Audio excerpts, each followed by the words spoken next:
SensoCast, podcast da Senso Consultoria de Comunicação, para falar sobre jornalismo e comunicação corporativa em saúde, ciência e educação.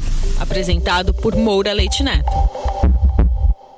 Olá, eu me chamo Moura, sou jornalista, doutor em ciências e diretor da Senso Consultoria de Comunicação. Este é o episódio 4 do SensoCast, um podcast para falarmos sobre jornalismo e comunicação corporativa de saúde, ciência e educação. Neste episódio, uma jornalista e um farmacêutico vão falar sobre o livro que eles estão lançando sobre a ampla difusão de remédios ineficazes e outras soluções anticientíficas para a Covid-19, com destaque para uma protagonista entre estas falácias, a cloroquina.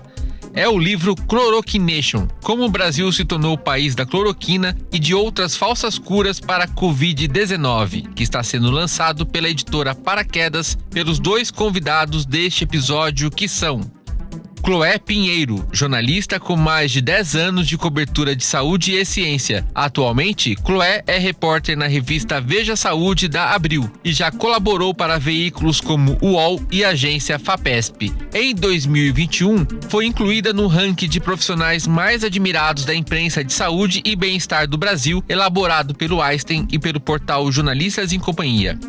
Flávio Emery, farmacêutico e doutor em ciências pela Universidade Federal do Rio de Janeiro. Desde 2008, Flávio é professor da Faculdade de Ciências Farmacêuticas de Ribeirão Preto, da USP. Foi presidente da Associação Brasileira de Ciências Farmacêuticas e coordenador do programa de pós-graduação em Ciências Farmacêuticas de Ribeirão Preto.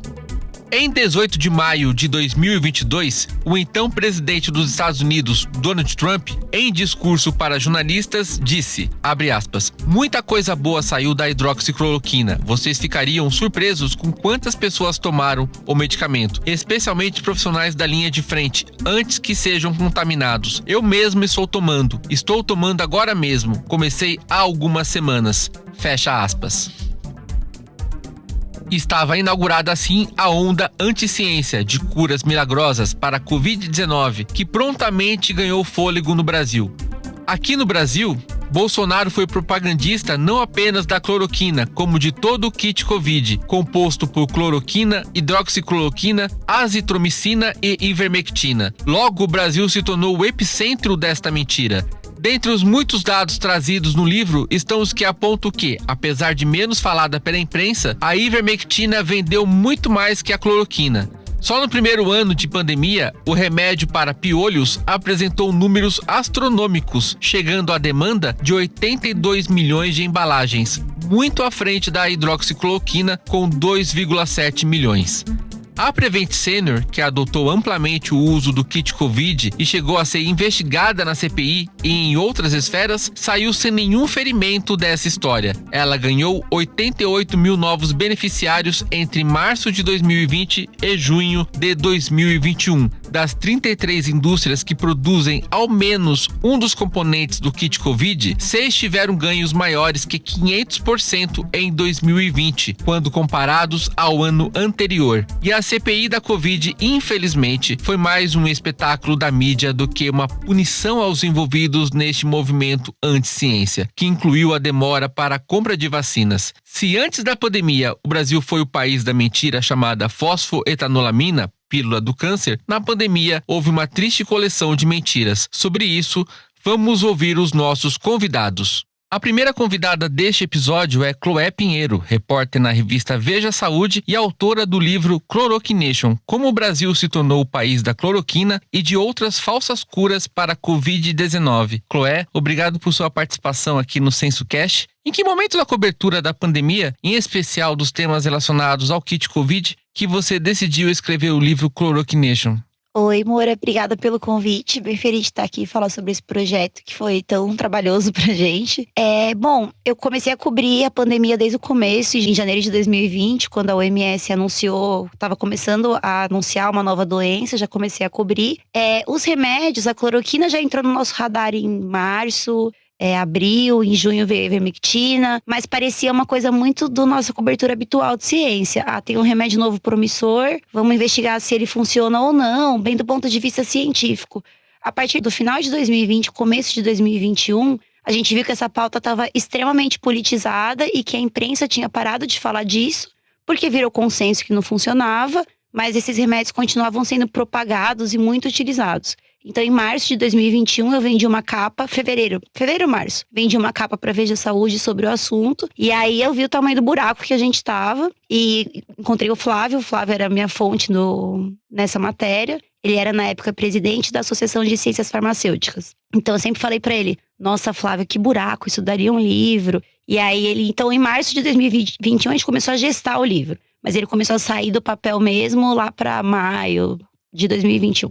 Nesse livro, você e o Flávio contam que vocês perguntaram aos entrevistados se teria havido um kit Covid sem a forte atuação do governo federal, né, do governo Bolsonaro. Qual é a resposta que os leitores vão encontrar nesse livro? Olha, infelizmente, de que é provável que a gente teria algo bem parecido com o kit Covid, no sentido de que a gente tem muito espaço para curas milagrosas no Brasil. É uma coisa que a Natália e o Carlos Orsi do IQC sempre falam, que o brasileiro tem uma confiança no médico, porém logo em segundo lugar vem as benzedeiras, as falsas curas, as coisas que a gente vende em barraquinha na feira. Então a gente já tem essa tendência a acreditar nessas curas milagrosas, porém a palavra do médico sempre vinha em primeiro lugar. E a gente tem médicos charlatões no Brasil, né? Não charlatões, né, mas necessariamente, mas picaretas, vamos dizer assim. Então a gente tinha esse terreno fértil para coisas se penetrar, prosperar, porém o consenso de todo mundo é que sem o Bolsonaro não teria havido essa repercussão toda. Então teria um ou outro grupo ali advogando em nome desses medicamentos, mas quando o presidente coloca isso na boca dele, isso ganha outra proporção. Então a gente teria provavelmente o kit Covid, porém não com essa dimensão que a coisa tomou. E assim como uma história real de homicídio, eu tava pensando nisso, né, quando eu comecei você passou para mim, né, a prévia do livro, né? Ao ler a prévia do livro, eu comecei a ver assim como tem uma história real de homicídio no qual o assassino não é punido, os atores, né, as pessoas envolvidas nessa questão do kit Covid também não estão pagando pelo que fizeram. E os números, né, que vocês mostram, inclusive, são um retrato disso, né? Inclusive que é o contrário, eles ganharam com essa situação. Qual é o seu sentimento, Chloé, como escritora, jornalista e cidadã diante dessa situação? É um misto de revolta e tristeza, como diz o meme. Na verdade, é muito duro pra gente. A gente começou a escrever o livro pra tentar entender como o Brasil chegou nesse buraco. E agora a sensação, 2 anos depois de ter começado, quase 2 anos depois de ter começado a pesquisar o assunto, é que a gente entende tudo, como a coisa aconteceu, quem lucrou com isso. E isso é que a gente não consegue mudar a realidade, não consegue convencer as pessoas que acreditaram nisso de que era engodo, não consegue encontrar punição para quem de alguma maneira participou disso. Então a sensação é boa como jornalista de ver que a gente conseguiu destrinchar o fenômeno. Porém, como cidadã, é péssimo ver que essas coisas vão passar batidas, né? Você vê nos Estados Unidos, tem médico que foi processado porque prescreveu ivermectina. Então, pelo menos do ponto de vista pessoal, tem uma outra punição acontecendo lá fora. Agora, aqui no Brasil, a gente já não tem essa cultura. Então, é provável que vai passar mesmo, né? Depois da eleição, então, aí esquece. Porque nem vai mais falar sobre o assunto, né? Essas pessoas estão buscando cargos públicos. Enfim, é uma sensação terrível. Na sua visão, Chloé, quais são as possíveis lições que nós, jornalistas brasileiros, tivemos, né, podemos ter com essa cobertura da pandemia? Em que medida a imprensa, na sua avaliação, pode contribuir para que futuras curas milagrosas, como essa do kit Covid, como tivemos também o episódio da fosfetanolamina, né, que foi a pílula do câncer, e tantas outras que são desconectadas do método científico, não ganhem força? Então, essa é uma coisa complicada, né? Tem bastante jornalista que escuta aqui? O seu público é jornalista também? Sim. Porque eu acho que é muito sobre isso, né? Pra mim, como jornalista, foi um baita aprendizado. Eu sempre cobri ciência, mas pra mim era um tema muito pouco polêmico, assim. Você recebia o estudo e… beleza, você vai fazer um senso crítico ali, mas você vai confiar no que o estudo tá falando. E com a pandemia ficou muito mais claro que a gente tem que ter esse senso crítico redobrado. Por exemplo, no caso da proxalutamida, que é esse medicamento para câncer de próstata, não aprovado em nenhum lugar, que foi testado contra a Covid no Brasil. Quando os caras começaram a anunciar os resultados milagrosos deles, de 92%, depois de descobrir que era tudo uma farsa ali, mas quando eles soltaram esse release, eles contrataram uma assessoria, soltaram um release, e aí a imprensa já deu. remédio promissor reduz 92% da mortalidade por Covid. Essas manchetes declaratórias, sabe? Então isso já saiu na imprensa, foi usado para validar a desinformação que circulava nas redes sociais sobre o assunto, nos grupos dessas pessoas, né, dos defensores desses medicamentos. Então, como imprensa, acho que a gente aprendeu muito. Primeiro, a ter esse crivo do que é um estudo de qualidade, comunicado de imprensa não é evidência de benefício, não é a mesma coisa que saiu estudo de fase 3. E tomar cuidado com essas manchetes declaratórias, porque não é que uma pessoa tá falando que a coisa é promissora. E no início, né, nesse comecinho do hype da cloroquina, março, abril, se ouviam muitos médicos defendendo o negócio e você colocava na manchete, médico está dizendo que pode funcionar. E aí, isso pro leitor vai cair de um jeito, né? Então, acho que o jornalismo tem muita participação no que tá acontecendo. Até o fato de repercutir as próprias coisas do Bolsonaro. Quando o Bolsonaro fala, eu tomei cloroquina e fiquei bem. Se você coloca na manchete, o leitor que vai ver só a manchete vai falar, olha aí o que ele tá falando, entendeu? Então acho que a gente tem bastante lição pra tirar desse momento, sim. Neste jornalismo declaratório, né, quando, como você bem pontuou, é dita uma mentira, né? Usando a palavra correta, é de fato uma mentira, uma falácia. Volta, por exemplo, pro estúdio de uma TV e não tem uma ressalva, né? Isso que vocês acabaram de ver, segundo a ciência, isso não se comprova, isso não tem evidência. Falta isso, né? Sim, exatamente. Às vezes, no máximo que você vê no final do primeiro, do segundo parágrafo, alguma coisa. Falta sair o resultado completo, ou falta a fase 3, quando é um estudo preliminar. Então, falta fazer essa coisa. E isso é uma coisa que foi mudando um pouco na pandemia, né? Aqui no Brasil nem tanto, mas lá fora, os veículos grandes dos Estados Unidos começaram a colocar na manchete. Trump mente quando fala tal coisa. No caso do Bolsonaro, você até vê alguma iniciativa ou outra nesse sentido. Mas, na minha opinião, é bem tímido ainda, né? Acho que a gente tem que ser mais incisivo, como você falou. É um pouco ofensivo usar esse termo, mas é mentira, né? Você tem que deixar isso mais claro para as pessoas, né? Houve até uma situação em que ao vivo estava o então presidente dos Estados Unidos, o Trump, e emissoras americanas simplesmente acabaram a transmissão, né? Sim, é verdade. É bem isso. Aqui no Brasil a gente faz muito pouco isso, né? Aí o Bolsonaro fala, o Brasil tá bem. Sai na manchete, Bolsonaro diz que o Brasil tá bem. Sim. Aqui isso é jornalismo? Assim, acho que é uma coisa que a gente pode melhorar, com certeza. E Chloé, em que medida foi enriquecedor para você escrever este livro ao lado do pesquisador Flávio Emery? Nossa, eu não tenho palavras para explicar o quão enriquecedor foi para mim essa experiência, assim. Como eu sempre falo pro Flávio, né? E ele fica, não se bote pra baixo. Mas eu me considero uma jornalista meio vira-lata, né? Porque eu fiz meu TCC, mas não terminei a faculdade. Eu fiz uma faculdade pequena do ABC, fui assessora de imprensa, fui redatora publicitária, fui trilhando um caminho meio paralelo ali no jornalismo. Com sinceridade, nunca fui muito acadêmica. Não gosto muito do ambiente acadêmico, nunca me dei bem na escola, nem na faculdade. Então eu não tinha essa vivência acadêmica, de fazer um trabalho robusto, de pesquisa referenciada. Sempre gostei mais do estilo de pesquisa jornalístico, que vou guardar minhas fontes, vou escrever o texto, e se alguém questionar, minhas fontes estão aqui, né? Agora, com o livro e com o Flávio, que não sei se ele ou era coordenador da pós, da USP, então ele tem essa vivência exatamente oposta à minha. Então, tanto eu acho que ensinei ele um pouco sobre texto, ia se comunicar, fazer entrevista, ele entrevistou todo mundo comigo, quanto eu, aprendi muito com ele. Isso de fazer fichamento, de guardar onde estão as páginas, de fazer as referências. Então, essa estrutura acadêmica e de metodologia de pesquisa em si, nossa, ele me ensinou muito, assim. Foi demais. E a gente não se conhece pessoalmente ainda, né? São coisas da pandemia. Você escreve um livro com a pessoa. Esse mundo online acaba tendo essas facilidades, né? Mas vocês vão lançar o livro em breve e vão ter essa oportunidade, né? Sim. Chloé, muitíssimo obrigado por sua participação no SensoCast. Algo mais que você gostaria de acrescentar? Só anunciar que o livro está em pré-venda, que o lançamento oficial é no dia 15 de setembro e que é uma publicação independente. Então a gente precisa muito do apoio dos nossos leitores interessados aí. Quem estiver interessado, só procurar Chloroquination no Google. Muito obrigado. Esta foi a participação da jornalista Chloé Pinheiro, autora do livro Chloroquination: Como o Brasil se tornou o país da cloroquina e de outras falsas curas para a Covid-19. Nosso convidado agora é Flávio Emery, farmacêutico e doutor em ciências pela Universidade Federal do Rio de Janeiro e professor da Faculdade de Ciências Farmacêuticas de Ribeirão Preto da Universidade de São Paulo. Flávio, muito obrigado por estar conosco no SensoCast.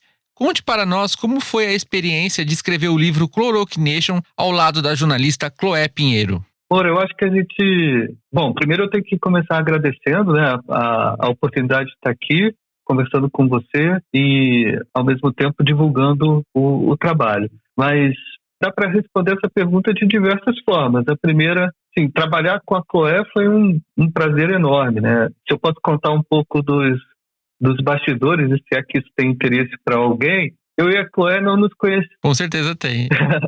Eu e a Chloé não nos conhecemos pessoalmente, né? A gente se conheceu durante a pandemia, enfim, ela me consultando sobre algumas dúvidas e, enfim, para algumas matérias dela. O contato foi mantido até que surgiu a oportunidade a história do livro, né? Ela tinha um interesse, eu também tinha, os interesses se alinharam.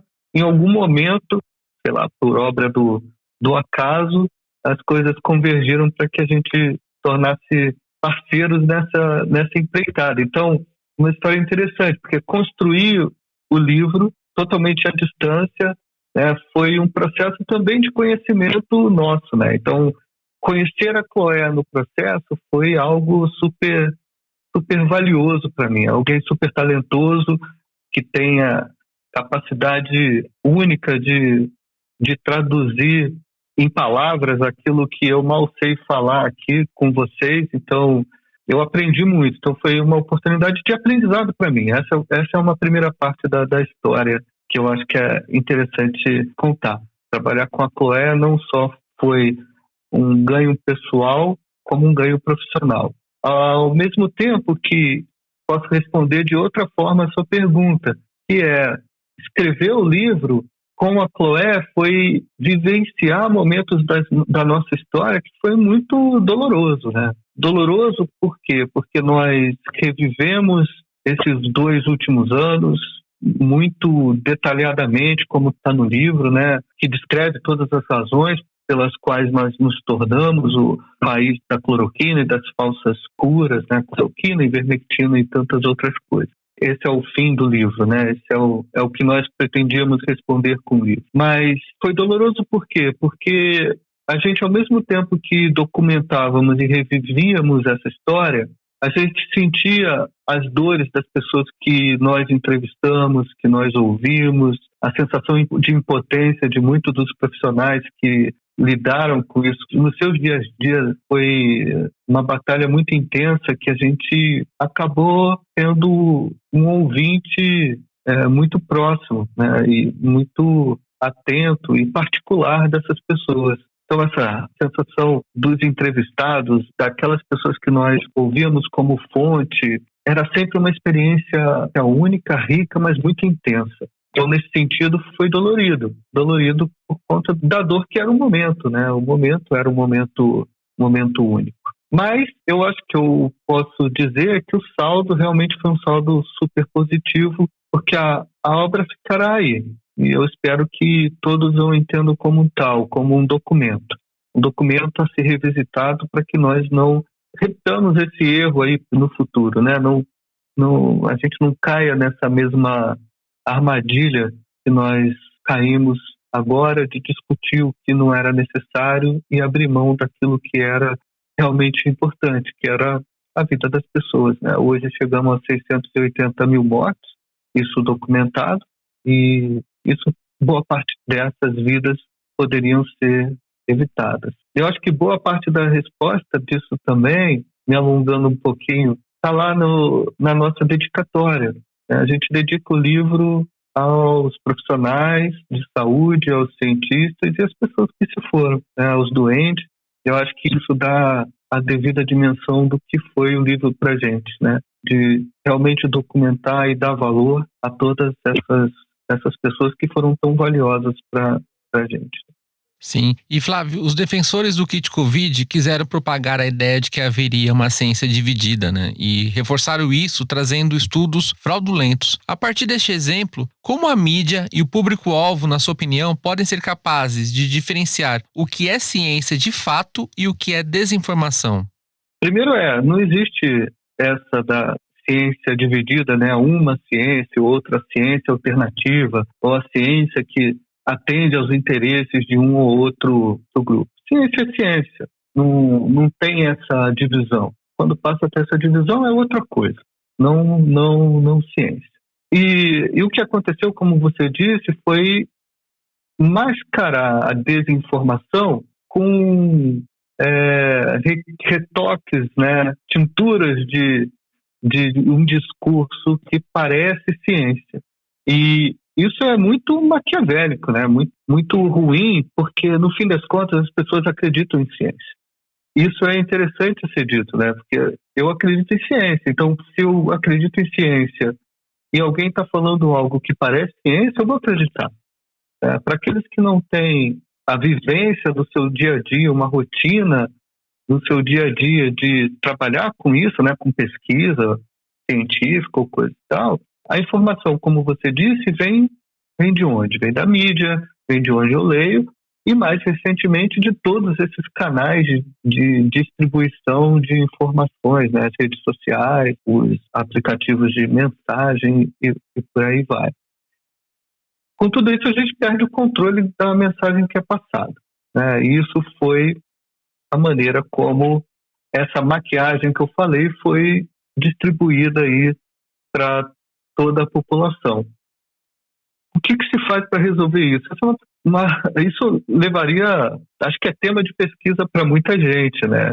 E eu não tenho essa resposta pronta. Mas eu posso dizer um pouco daquilo que a gente discute no livro. A primeira das coisas que eu acho que a primeira mensagem que é importante passar é a seguinte, que a gente deve valorizar, incentivar, dar mais recursos para que o pesquisador, o cientista, a universidade, os institutos de pesquisa tenham capacidade de produzir mais e mais e tenham capacidade de formar profissionais e cidadãos cada vez mais habilitados para serem lideranças transformadoras de uma forma positiva. O que eu quero dizer com isso? Hoje a universidade tem pouco recurso, hoje a educação básica ela tem pouca importância no nosso cenário político atual, e tudo isso misturado a campanhas de desinformação levam a uma possibilidade infinita de encontrar alvos para essas histórias disfarçadas de ciência. No fim das contas, o que a gente precisa, primeiro, é acabar com essa história e, assim, fazendo um adendo, e espero que você depois organize isso aí que eu estou falando.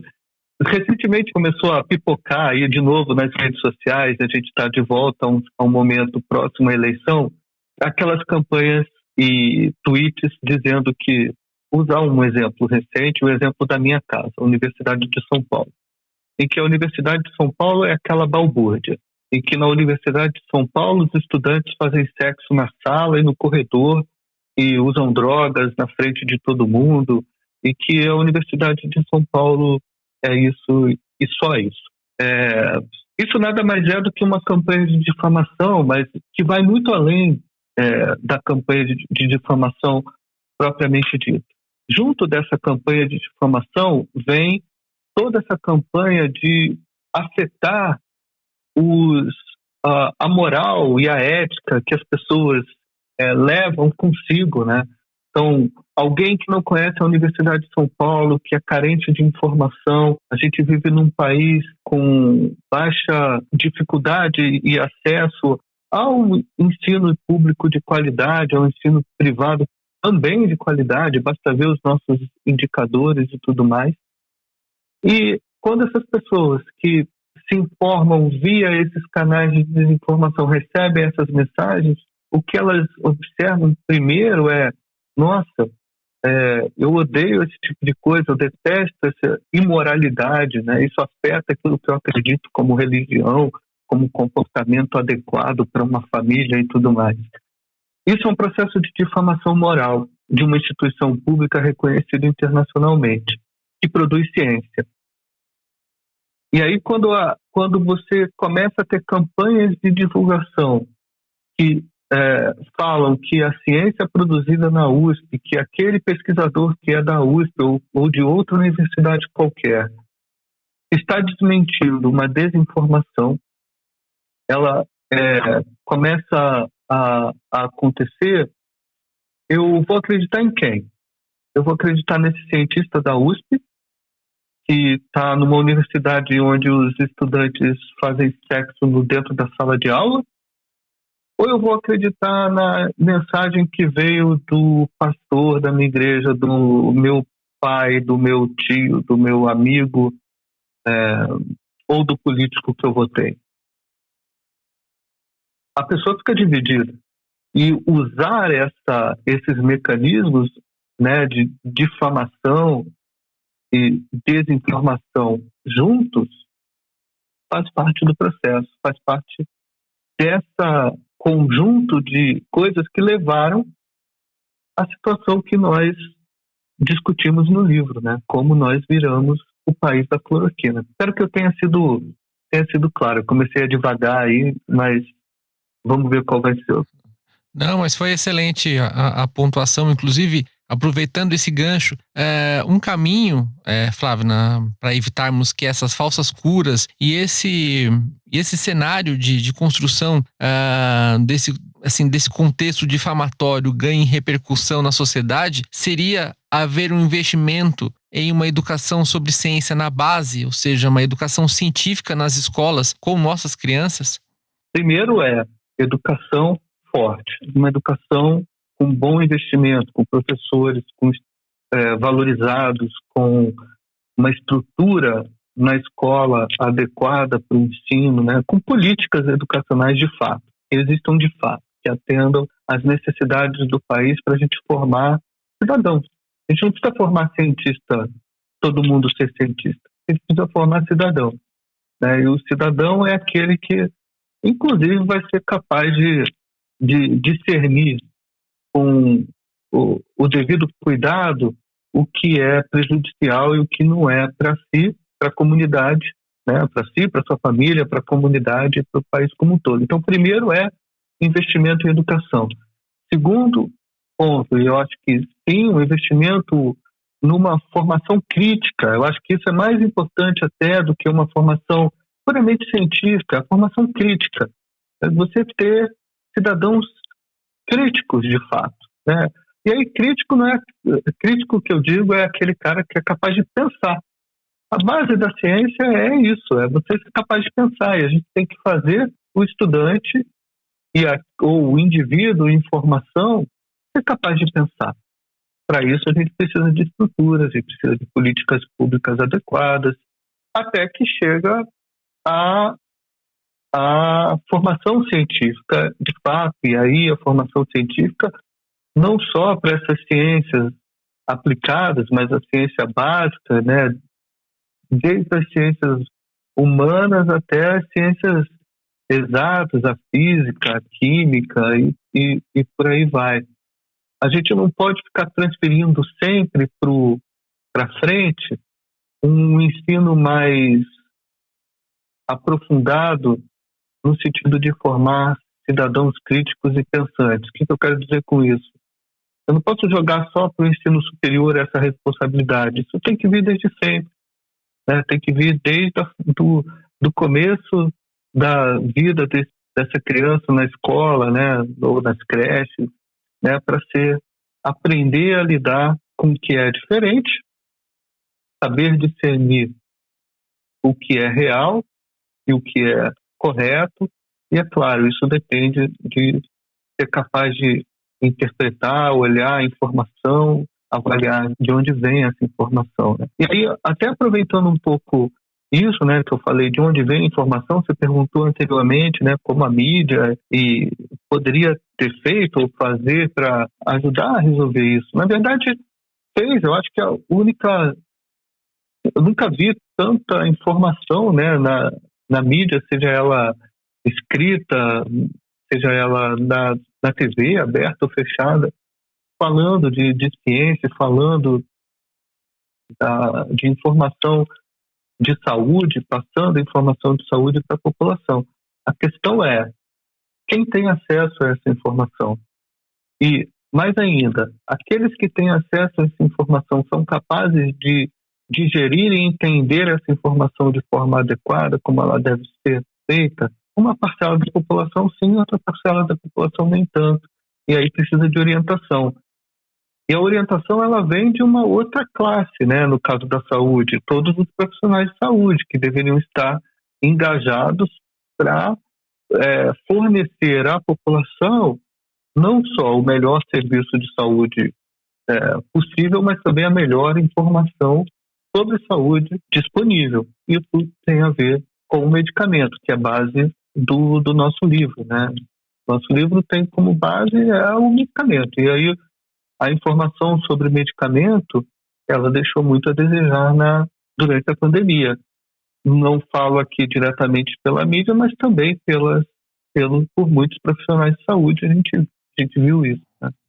E para a cobertura jornalística de temas relacionados à pesquisa clínica, vocês trazem no livro, né, não só em relação à cloroquina e a esses medicamentos do chamado kit Covid, né? Mas para que o jornalista entenda como que funcionam as fases pré-clínica e clínica, vocês trazem isso, né? Então, queria que você comentasse quais são as etapas necessárias para o desenvolvimento de um medicamento eficaz, independentemente de qual seja a doença. Legal. A gente realmente traz isso no livro, né? Até para entender por que o medicamento por que não é tão simples assim pegar um medicamento de um local, quando eu falo local, de uma doença e simplesmente aplicar na outra e pronto, é assim que funciona e acabou. Às vezes parece fácil, mas não é tão banal assim.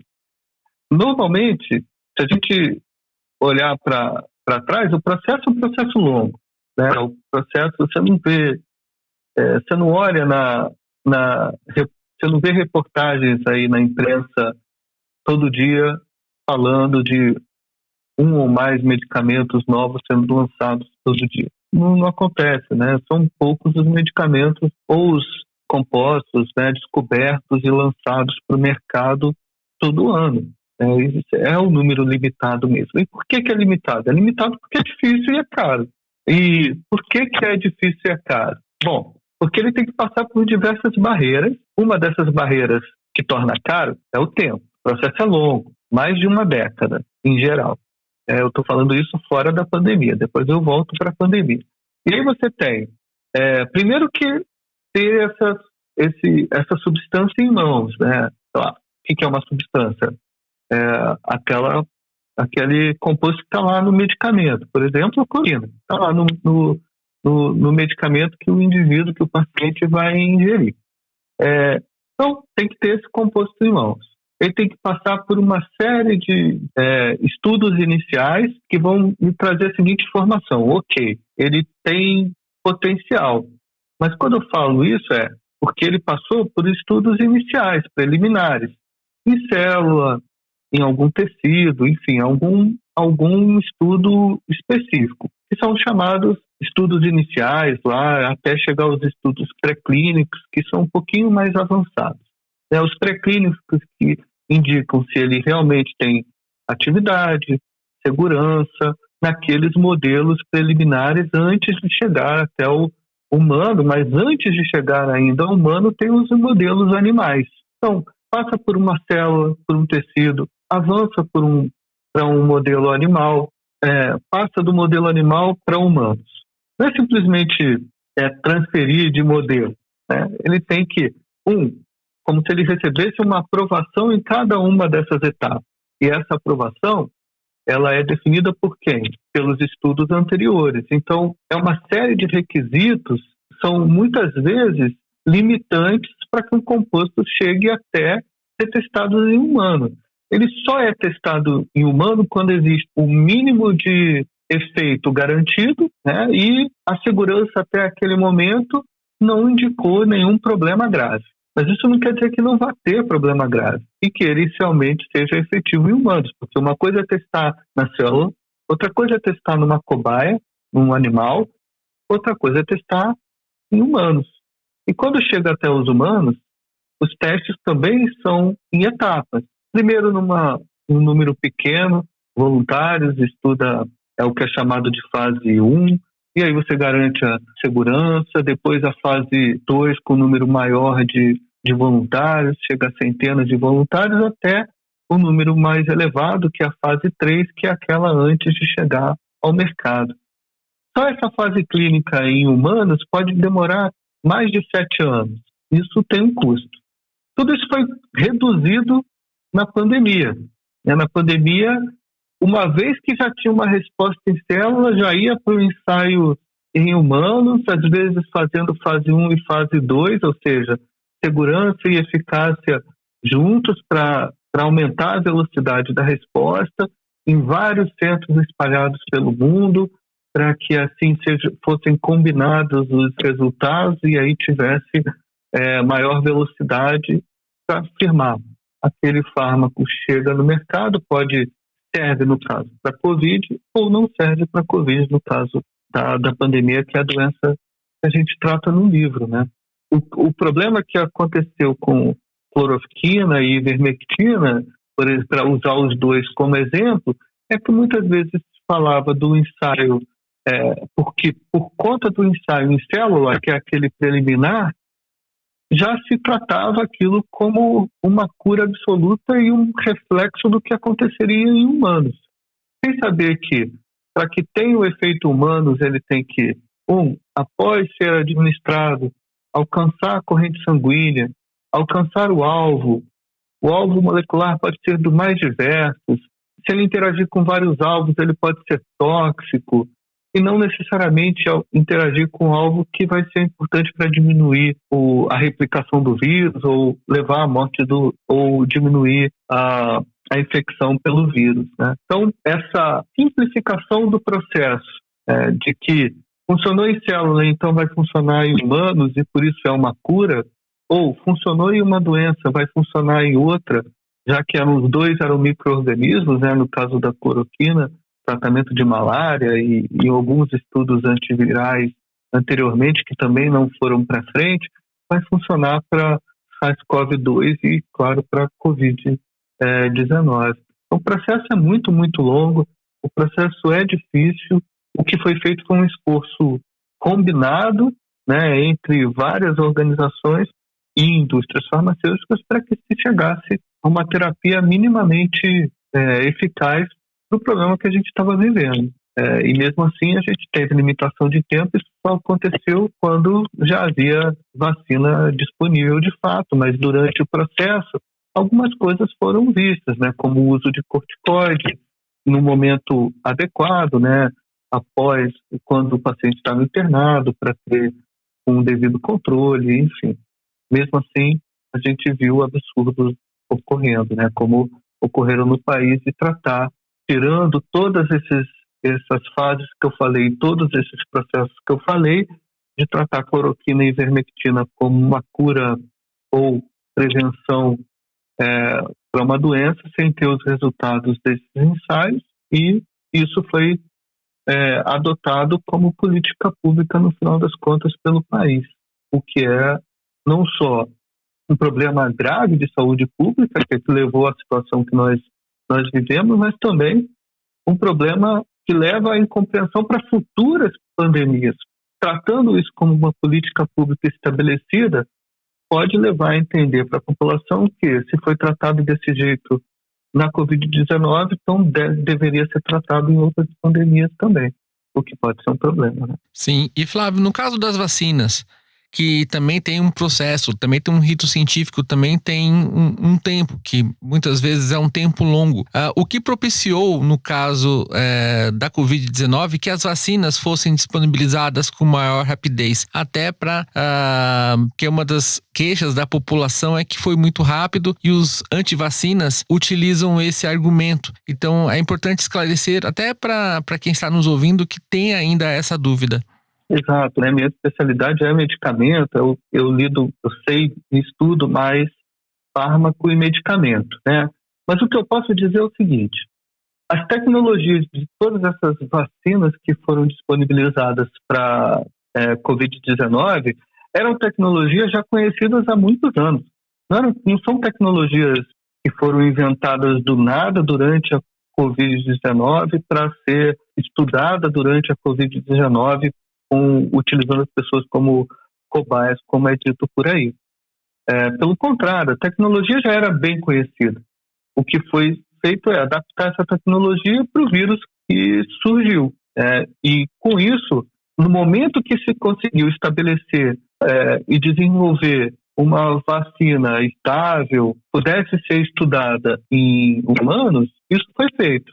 E aí elas foram estudadas segundo os mesmos ensaios clínicos, né, envolvendo os ensaios clínicos que eu expliquei anteriormente, com os modelos específicos, depois em humanos, e somente após os resultados iniciais em humanos é que foi amplamente distribuída aquelas que, claro, foram aprovadas e seguiram os critérios de segurança e eficácia determinados, né, que são os critérios importantes, seja para vacina, seja para medicamento. Né? Todo medicamento, toda tecnologia para a saúde, ela deve ter critérios de segurança e eficácia para ser aplicada na população. Então, o que importa dizer é isso. A tecnologia já existia, ela só foi adaptada para aqueles vírus. E uma vez feito isso, é importante considerar que as campanhas elas deveriam ser educativas nesse sentido. Bom, não foram. Mas por que então medicamentos que não seguem esses ensaios clínicos e que não tiveram os ensaios clínicos aprovados com os seus critérios de segurança e toxicidade seriam melhores do que a vacina, como no caso da cloroquina e da ivermectina, né? Ou mesmo de outros que mal foram estudados, né, como a proxalutamida, que também foi um caso grave ético no nosso país. Isso é uma pergunta que merece ser muito bem estudado e investigado. E eu acho que tem gente, como a própria Colex, está investigando isso bastante e que vai trazer essa informação. Mas fato é que, primeiro, o que eu acho que é importante dizer, vacina e medicamentos não são coisas antagônicas, que eu tenho um, não preciso do outro. Na verdade, os dois vão sempre caminhar juntos, porque são tecnologias para a saúde, para melhorar o bem-estar da população, e é só graças a essas tecnologias que a gente tem hoje essa expectativa de vida e um mínimo de qualidade de vida como sociedade, né, alcançando esse número de população mundial que nós temos, né, e a possibilidade de um crescimento muito rápido, né, em relação a décadas, até o meio do século passado, por exemplo. E durante a pandemia, durante um bom tempo, a gente não tinha nenhum dos dois, né? A gente não tinha nem o medicamento, nem a vacina. Isso criou brechas para que oportunistas utilizassem da desinformação para vender curas que realmente não só não faziam bem, como pelo contrário, podem ter sido responsáveis por muitas e muitas mortes e casos de internação de pacientes. Então, acho que esse é um fator relevante a ser contado, né? A velocidade foi muito rápida e, na verdade, ao invés de reclamar que o processo foi muito longo e demorado durante a pandemia, a gente deve bater palma e falar, nossa, em um ano e pouco, a gente tinha uma vacina lançada, em um ano e pouco tinha um medicamento aprovado, um antiviral aprovado, que se não era perfeito, pelo menos era minimamente adequado para ser utilizado e resolver o problema de uma boa parte da população, né? Enquanto isso a gente não fazia, de bater palmas para essa busca desenfreada das pessoas e empresas sérias, a gente estava aí vendendo e fazendo com que o mercado ganhasse muito dinheiro. A gente mostra um pouco disso no livro, o quanto o mercado, e aí quando eu falo mercado de medicamento, é indústria farmacêutica, farmácia, drogaria e por aí vai, ganhou em lucro e faturamento com esses medicamentos que foram vendidos como nunca, né? Flávio, muito obrigado por sua participação nesse episódio do SensoCast. Algo mais que você gostaria de acrescentar? Agradecer a oportunidade. Estou aqui para qualquer outro esclarecimento que se faça necessário. Vou falar que o livro tem lançamento previsto para o dia 15 de setembro. A gente vai estar aí divulgando nas redes sociais e muito mais. Como eu falei, é um documento. O lançamento é em 15 de setembro em São Paulo, provavelmente 27 de setembro aqui em Ribeirão Preto. Então, eu espero vocês no lançamento. Vai começar uma pré-venda em breve. Acho que é um documento importante para todos terem, para a gente não cair no mesmo erro no futuro. E muito obrigado pela oportunidade. Obrigado, Flávio. Valeu, encerramos aqui. Obrigado a você que está ouvindo o SensoCast, o podcast da Senso Consultoria de Comunicação em Saúde, Ciência e Educação. Conversamos neste episódio com a jornalista Chloé Pinheiro e o farmacêutico Flávio Emery. Ambos são autores do livro Chloroquination, como o Brasil se tornou o país da cloroquina e de outras falsas curas para a Covid-19, que já está em pré-venda. E assim encerramos o episódio 4 do SensoCast. Nesta primeira temporada, traremos episódios mensais. Cada episódio novo estreará na última terça-feira de cada mês. Nos acompanhe nas mídias sociais e em nosso site sensocomunicacal.com.br. Um grande abraço e até o próximo episódio. Este podcast é uma produção Senso Consultoria de Comunicação e Estúdio Banca Podcast. Apoio Banca de Conteúdo.